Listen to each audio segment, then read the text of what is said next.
ಎಲ್ಲರಿಗೂ ನಮಸ್ತೆ ಸ್ನೇಹಿತರೆ, ನಾನು ನಿಮ್ಮ ಆಕಾಶ್ ಮಂಡಲ್. ಸ್ನೇಹಿತರೆ, ಇವತ್ತಿನ ಭದ್ರಾ ಡ್ಯಾಮ್ ವಾಟರ್ ಲೆವೆಲ್ ಎಷ್ಟು ಅಂತ ನೋಡ್ಕೊಳ್ಳೋಣ. ಅದಕ್ಕಿಂತ ಮುಂಚೆ ನೀವೇನಾದ್ರು ನಮ್ಮ ಚಾನಲ್ನ ಸಬ್ಸ್ಕ್ರೈಬ್ ಆಗಿಲ್ಲ ಅಂತ ಅಂದರೆ ದಯವಿಟ್ಟು ಸಬ್ಸ್ಕ್ರೈಬ್ ಮಾಡ್ಕೊಳ್ಳಿ, ಹಾಗೆ ವಿಡಿಯೋನ ಶೇರ್ ಮಾಡಿ. ಸ್ನೇಹಿತರೆ, ಇವತ್ತು ಅಂದರೆ 27 July 2026 Bhadra dam water level 153 ಅಡಿ 3 ಇಂಚು ಆಗಿರುವಂಥದ್ದು.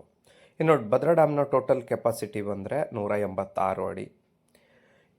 ಇವತ್ತಿನ ಒಳಹರಿವು ಅಥವಾ ಇವತ್ತಿನ ಇನ್ಫ್ಲೋ ವಿಚಾರಕ್ಕೆ ಬರೋದಾದರೆ, ಇವತ್ತು 5004 ಕ್ಯೂಸೆಕ್ ನೀರು ಒಳಹರಿವು ಆಗಿರುವಂಥದ್ದು. ಅದೇ ರೀತಿ ಇವತ್ತಿನ ಹೊರಹರಿವು 177 ಕ್ಯೂಸೆಕ್ ಇದೆ. ಇದರಲ್ಲಿ ರೈಟ್ ಬ್ಯಾಂಕ್ ಚಾನಲ್ಗೆ ಯಾವುದೇ ರೀತಿ ನೀರನ್ನು ಹರಿಸಲಾಗ್ತಾ ಇಲ್ಲ, ಆದರೆ ಲೆಫ್ಟ್ ಬ್ಯಾಂಕ್ ಚಾನಲ್ಗೆ 50 ಕ್ಯೂಸೆಕ್ ನೀರನ್ನು ಹರಿಸಲಾಗ್ತಾ ಇದೆ. ಇನ್ನು ಸ್ಲೂಸ್ ಗೇಟ್ ಮೂಲಕ ನದಿಗೆ ಬಿಡುತ್ತಿರುವಂಥ ನೀರು 50 ಕ್ಯೂಸೆಕ್ ಇದೆ. ಎವಾಪರೇಷನ್ ಆವಿಯಾಗಿ ಹೋಗುತ್ತಿರುವಂಥ ನೀರು 77 ಕ್ಯೂಸೆಕ್ ಇದೆ. ಇನ್ನು ಲಾಸ್ಟ್ ಇಯರ್ನ ಭದ್ರಾ ಡ್ಯಾಮ್ ವಾಟರ್ ಲೆವೆಲ್ 180 ಅಡಿ 6 ಇಂಚು ಆಗಿತ್ತು. ಇನ್ನು ಲಾಸ್ಟ್ ಇಯರ್ನ ಇನ್ಫ್ಲೋ ನೋಡೋದಾದ್ರೆ ಬರೋಬ್ಬರಿ 39,017 ಕ್ಯೂಸೆಕ್ ಇತ್ತು. ಅದೇ ರೀತಿ ಔಟ್ಫ್ಲೋ ಕೂಡ 39,017 ಕ್ಯೂಸೆಕ್ ಇತ್ತು.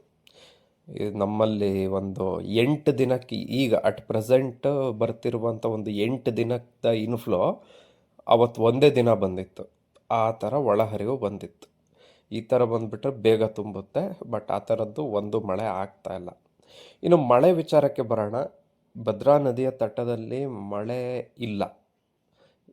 ಎಲ್ಲೋ ಬಂದರೆ ಒಂದು ಅರ್ಧ ಗಂಟೆ ಬರುತ್ತೆ, ಒಂದು ಸ್ವಲ್ಪ ಲೈಟ್ ಡ್ರಿಸ್ಲಿಂಗ್ ಅಷ್ಟೇ, ಜೋರಾದ ಮಳೆ ಏನು ಬರ್ತಾ ಇಲ್ಲ.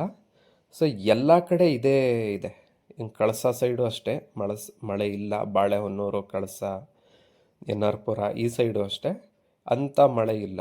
ಬಂದರೂ ಒಂದು 5 ನಿಮಿಷ 10 ನಿಮಿಷ ಈ ಥರ ಮಳೆ ಬರ್ತಾ ಇದೆ ಅಂತ ಹೇಳ್ತಾ ಇದ್ದಾರೆ.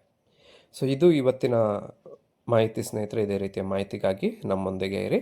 ಧನ್ಯವಾದಗಳು.